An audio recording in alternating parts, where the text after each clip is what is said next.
Hello जी, सारे कैसे हो? I hope you all are doing well और वेलकम हो गया आप सभी का इस शानदार और नए वीडियो में।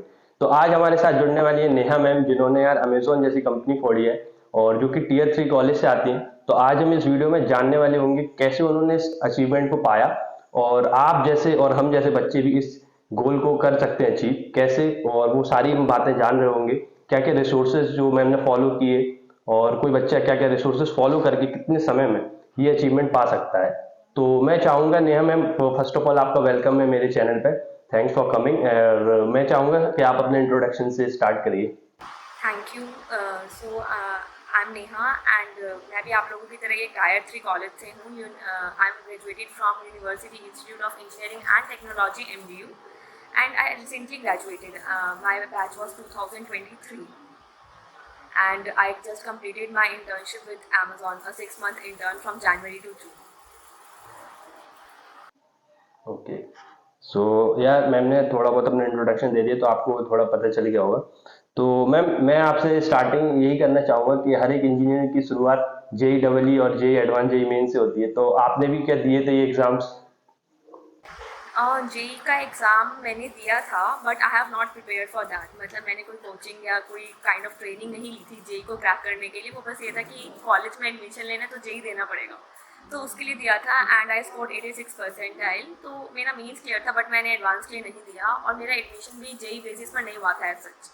मतलब I can like approach for other better colleges but मैंने आई एम फ्रॉम भिवानी और मेरा कॉलेज रोहतक में था इन हरियाणा और the distance is about 50 oh. kilometers, so I choose the nearest one. So that's why I choose the UIT MBU for my graduation.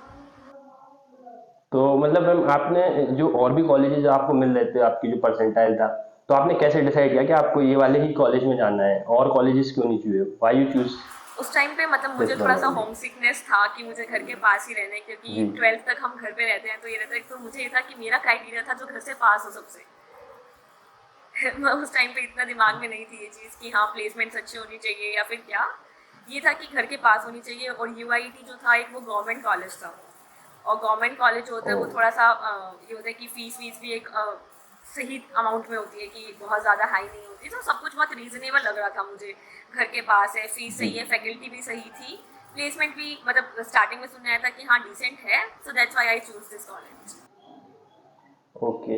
तो जैसे कि आप अब कॉलेज में आ गए थे अपने, तो आपने फर्स्ट ईयर अपना कैसे एक्सप्लोर किया? जब नए नए आप कॉलेज में गए, आपका कैसा एक्सपीरियंस रहा? फिर second year, then third year? College में गए, इट वाज ग्रेट। बिल्कुल नए नए लोग थे, नया शहर था, बिल्कुल नई पढ़ाई थी। तो फर्स्ट ईयर मैंने बहुत मौज मस्ती की कि हाँ कॉलेज जा रहे हैं, क्लासेस बंक कर रहे हैं, घूम फिर रहे हैं, ये काम। लेकिन जब सेकेंड मतलब फर्स्ट ईयर की एंडिंग में ही कोरोना पैंडमिक आ गया था, इट वाज 2020, तो लॉकडाउन लग गया था। आई थिंक मार्च 2020 में ये था कि हम लोग घर आ गए थे। उस टाइम पे मेरा फर्स्ट ईयर एंड होने वाला था, तो तब मुझे ये था कि घर पे क्या ही चीज़ें कर लेंगे। मतलब आई वॉज गेटिंग बोर्ड कि ठीक है कॉलेज का काम भी कर लिया, इधर भी कर लिया। फिर मैंने सोचा कि चलो अभी टाइम है तो लेट्स एक्सप्लोर थिंग्स। फिर मैंने थोड़े से अपने जो मेरे फ्रेंड्स थे जो आईआईटीज़ में या बहुत अच्छे कॉलेजेस में थे उनसे कांटेक्ट किया। तो मैंने जी। उनके कॉलेज कल्चर के बारे में जाना कि हाँ वहाँ किस तरीके से कोडिंग होती है। And then I started doing coding. So in early second year और we can say let first year I started doing data structures and algorithms in C++ language, and later I shift on Java. So second year I spent in doing DSA. Third में पता चला कि projects करना भी ज़रूरी है। In third year I explored fields of machine learning and web development. I made some projects, and in fourth year, in seventh semester particularly, I prepared for Amazon, and in eighth semester I did an internship at Amazon. That's it. Oh, okay okay. तो जैसे कि आपने बताया आपका college भी tier 3 था, तो how was the coding culture? मतलब कोडिंग कल्चर कैसा था आपके कॉलेज में? जब मैंने एडमिशन लिया था तब कोडिंग कल्चर इतना नहीं था। कोडिंग में कॉलेज में 2-3 क्लब्स थे, कोडिंग क्लब्स, बट वो इतने ज़्यादा हम्म। एक्टिव नहीं थे। तो ये था कि कॉलेज का उस टाइम पे रोल थोड़ा माइनर था, कि एक तो कोरोना का टाइम था, 2 साल घर पे थे। तो उस टाइम पे ये था कि कॉलेज से कोडिंग से रिलेटेड कोई लिंक बन ही नहीं पाया था। फर्स्ट ईयर में इतनी अवेयरनेस नहीं थी, तो फर्स्ट ईयर सेकेंड ईयर मैंने खुद से ही किया। और जब कॉलेज ढंग से खुले थे तब उसके बाद ये था कि हाँ तब तक मैं खुद को प्रिपेयर कर चुकी थी कि हाँ what I need to do in my life. मतलब जो मुझे मेरा करियर था वो मैं सेट कर चुकी थी। तो कोडिंग का कॉलेज का कोडिंग कल्चर इतना ज़्यादा आई विल नॉट से कि अच्छा था। मतलब आपके कॉलेज में ऐसे कोई सीनियर्स नहीं थे जो बहुत अच्छी कोडिंग कर रहे थे या और अच्छी जगह प्लेस्ड हुए हो? तो मतलब एक कल्चर होता है ना यूजुअली अच्छे कॉलेजेस में, ये होता है कि सीनियर्स आपको बताते हैं। हाँ, सीनियर्स उस थे, टाइप का ऐसा कुछ नहीं कुछ था? सीनियर्स थे जो नेवी में नेवी की हाँ। कंपनी है उसमें जो एसडी थे, ग्रो में थे, जी। जोमैटो में थे बट ये एक दो थे। और ये था कि जब कोरोना के चक्कर में हम लोग उनसे कांटेक्ट ही नहीं कर पाए थे ज़्यादा, कि हमारा कभी एक बार ऐसा होता है ना, एक बार लाइव इंटरेक्शन होता है उसके बाद तो फ़ोन हम्म। कॉल्स पे या मैसेजेस के थ्रू हम इजीली कम्युनिकेट कर सकते हैं, बट वो कनेक्शन ही बिल्कुल। बिल्डअप नहीं हो पाया था क्योंकि फर्स्ट ईयर में सब कुछ नया नया, बस पढ़ाई करते रहो, एक कॉलेज की एक अच्छी सीजीपीए आनी चाहिए, यही दिमाग में चलता रहता था। तो इतना सीनियर्स के साथ इंटरेक्शन नहीं हुआ था। सेकेंड थर्ड ईयर घर पे रहे थे तो वो इंटरेक्शन नहीं हो पाया था। बट हाँ, मतलब अमेजोन की प्रिपरेशन में जब जब मैंने उनसे हेल्प मांगी थी उन्होंने दी थी। लाइक मैंने कहा कि दी प्लीज़ मेरा मॉक इंटरव्यू ले लो, मेरा 2 दिन बाद इंटरव्यू है, तो हाँ, they help me for that. Okay. तो जैसे कि अमेज़न के लिए आपने कुछ डेटा स्ट्रक्चर्स आप अगर बताना चाहेंगी कि कुछ स्पेसिफिक टॉपिक्स जिस पे अमेज़न ज़्यादा फ़ोकस करता है, एम्फसाइज़ करता है, डीएसए के कुछ टॉपिक्स अगर आप बताना चाहें तो? और डीएसए टॉपिक्स अमेजोन जैसी कंपनी के लिए थोड़ा सा प्रिडिक्ट करना बहुत मुश्किल हो जाता है क्योंकि ये हुँ। इंटरव्यूअर की चॉइस पर डिपेंड करता है कि वो क्या पूछता है, और वो कुछ भी पूछ सकते ओके। हैं। Like but in my case मुझसे पूछा गया था इंटरव्यू में एक क्वेश्चन स्टैक का और एक क्वेश्चन ग्राफ का, and for the coding rounds questions were revolving around strings and arrays. So मतलब for me important topics were string, arrays, stack and graph. Okay. तो ये जो टॉपिक्स थे मतलब आपने बेसिकली इनकी थोड़ी अच्छे से प्रैक्टिस की थी बेसिकली, है ना? ये तो मतलब लक बाय चांस वाली चीज़ थी, बट हाँ, मैंने प्रैक्टिस सारे डाटा स्ट्रक्चर्स की थी। और अगर हम अच्छा, ठीक किसी है। प्रोडक्ट बेस्ड कंपनी को टारगेट कर रहे हैं तो हम कोई पर्टिकुलर डाटा स्ट्रक्चर के लिए सिर्फ प्रिपेयर नहीं करते खुद को, we need to know everything. जी। Okay, okay. तो जैसे कि क्या होता है हम कॉलेज में रहते हैं तो कॉलेज के क्या सेमेस्टर्स भी चल रहे होते हैं, साथ-साथ आपने अपनी कोडिंग को भी टाइम दिया बराबर, तो how you manage that college की पढ़ाई और कोडिंग को? मतलब मुझे पढ़ने की आदत है, मतलब मुझे 11th-12th में भी I did well in boards. तो मुझे ये था कि मैं पढ़ लूँगी कॉलेज के लिए, और मतलब पर्टिकुलरली मेरे कॉलेज में ये था कि अगर आपकी राइटिंग अच्छी है और आपको अटेम्प्ट करना अच्छे से आता है तो आप बहुत इजीली एग्जाम्स कर सकते हो। सो मेरी राइटिंग अच्छी है, एंड और अटेम्पटेशन भी मैं ठीक ठाक कर लेती थी। तो जब फर्स्ट सेमेस्टर था so I score 9.4 CGPA out of 10। तो मुझे थोड़ा सा कॉन्फिडेंस ओह आ गया ग्रेट! था कि हाँ, कॉलेज के तो मैं कर लूँगी। तो इसलिए मैंने अपने कॉलेज के जो एग्ज़ाम्स थे उनको मैं मेनली एग्ज़ाम्स के टाइम पर ही ज़्यादा ध्यान देती थी कि हाँ, डेट शीट आ गई है, अब थोड़ा सा ज़्यादा ध्यान कॉलेज को देते हैं, रेस्ट में अपना टाइम कोडिंग को ही देती थी। So that's how I manage to मतलब रीच इन कोडिंग।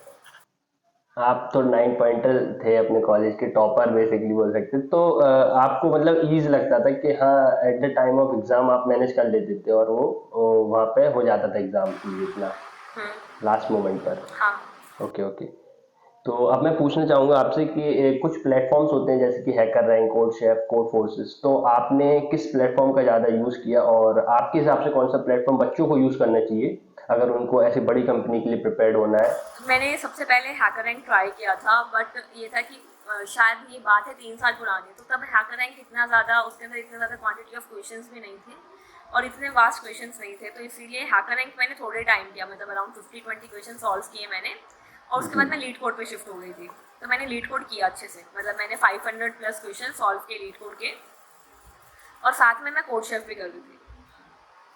तो मतलब मैंने अच्छा, अच्छा। मेनली लीड कोड और कोड शेफ पे काम किया ज़्यादा, लेकिन आई प्रेफर कि अगर आपको मतलब एक आपका टारगेट एक बड़ी कंपनी को क्रैक करना है, एक टॉप पीबीसी को जी। क्रैक करना है, सो आई प्रेफर लीड कोड। कि मोस्टली क्वेश्चंस जो होते हैं वो उसी के अराउंड इवॉल्व करते हैं कि ट्रीज के आप एक सिग्निफिकेंट क्वेश्चन सॉल्व कर लो लीड कोड में, मतलब they are variety of questions. तो अगर आप लीड कोड ढंग से करते हो तो okay. It will be more easy. तो क्या आपने सीपी की थी मैम? कॉम्पिटिटिव ट्राई किया था क्या? मैंने कॉम्पिटिटिव इतना ज़्यादा ट्राई नहीं किया, कोड शेफ किया था नहीं किया। थोड़ा बहुत, लेकिन ये नहीं कि स्पेसिफिकली मैंने अपना बहुत ज़्यादा टाइम कॉम्पिटिटिव को नहीं दिया, क्योंकि इन द थर्ड ईयर जी। आई वाज हैविंग 2 ऑप्शंस, या तो मैं कॉम्पिटिटिव की तरफ जाती या फिर दूसरा था डेवलपमेंट की तरफ। सो आई चूज जी, जी। डेवलपमेंट। अच्छा, तो मैं अब इसी से रिलेटेड एक सवाल पूछना चाहूँगा कि आपने डेवलपमेंट कौन से ईयर में? थर्ड ईयर में जैसे या कि आपने बताया ना, तो उसमें आपने क्या चूज़ किया था? वेब डेवलपमेंट, ऐप, एंड्रॉइड आई या चूज फिर वेब डेवलपमेंट। मेरी स्कूलिंग जो थी वो वेब? Computer okay. बैकग्राउंड से थी कि 11th-12th में आई जी। Was having computer science as on optional subject. तो मुझे आइडिया था कि क्या HTML CSS के बारे में आइडिया था। तो थर्ड ईयर में I started with JavaScript and React. तो मैंने उसके ऊपर कुछ प्रोजेक्ट्स बनाए, personal projects. After that I cracked one internship with web coding private education limited as a front end developer. तो वहाँ पर मैंने बहुत कुछ ओके. सीखा रिएक्ट से रिलेटेड. तो 2 महीने की इंटर्नशिप में मेरी रिएक्ट की स्किल्स बहुत स्ट्रॉन्ग हो गई थी, तो उसके थ्रू मेरे भी काफ़ी प्रोजेक्ट्स बन गए थे. अच्छा, तो मैम जो आपने जो डेवलपमेंट सीखा तो कहाँ से सीखा था, कौन से रिसोर्सेज आपने फॉलो किए थे, या यूट्यूब से या documentation? YouTube. YouTube. I choose YouTube YouTube. से. तो कुछ आप चैनल्स बताना चाहेंगी, रिकमेंड करना चाहेंगी बच्चों को कि बच्चों को वहाँ से भी पढ़ना चाहिए ऐसा? I started from Pap Coding. They are having O. playlist for complete web development course. Hmm. Pap Coding Private Education Limited. मैंने वहीं से किया था. ओके. तो अब मैं ये पूछना चाहूँगा कि जैसे कि थर्ड ईयर में क्या होता है, कुछ कुछ कॉलेजेस में ना इंटर्नशिप, या कुछ कुछ कॉलेज में थर्ड ईयर की लास्ट में प्लेसमेंट के लिए कंपनी आना स्टार्ट हो जाती है. तो आपके कॉलेज में भी स्टार्ट हो गई थी क्या कंपनी आना? थर्ड ईयर में तो प्लेसमेंट नहीं कैसा था? आई थी इतनी. और मेरे को ये था कि मेरी जो अमेजोन की इंटर्नशिप थी वो लग गई थी सितंबर में. मतलब I was in 7th semester. कि 7th सेमेस्टर स्टार्ट ही हुआ था तब मेरे को एक ऑफर लेटर आ गया था. तो उसके बाद ये था कि अगर कॉलेज की पॉलिसी होती है मोस्टली कॉलेजेस की, अगर आपके पास ऑफर लेटर है तो आप कॉलेज प्लेसमेंट में नहीं बैठ सकते. तो मुझे कॉलेज प्लेसमेंट में बैठने को नहीं मिला था क्योंकि I was having a offer. But हाँ, मैंने मेरे फ्रेंड्स की हेल्प की थी थोड़ी बहुत की इंटरव्यूज़ के लिए उनको प्रिपेयर कराना. तो मुझे पता था कि कॉलेज में किस तरीके की कंपनीज आ रही है और उनको किस तरीके से क्रैक करना है. अच्छा अच्छा अच्छा.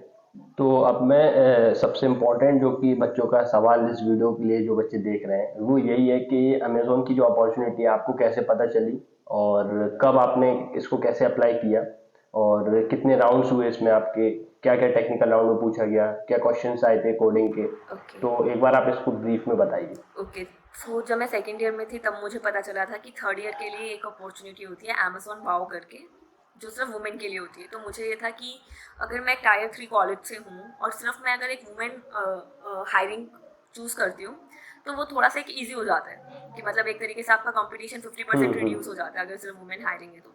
एग्जैक्टली. सो ये मेरी चीज़ दिमाग में थी. तो from the end of second year I started preparing for Amazon, क्योंकि मुझे पता था कि हाँ आफ्टर 3 or 4 months ये प्रोग्राम आएगा और मुझे इसके लिए अप्लाई करना है.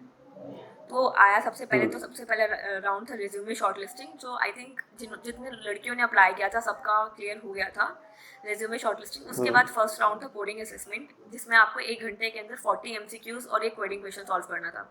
कोडिंग क्वेश्चन जो था वो स्ट्रिंग का एक क्वेश्चन था. I don't remember the question exactly, but 40 MCQs थे जो ऑपरेटिंग सिस्टम, कंप्यूटर नेटवर्क्स, मतलब जो हमारे कंप्यूटर फंडामेंटल्स के सब्जेक्ट्स होते हैं कंप्यूटर उनके अंदर से थे.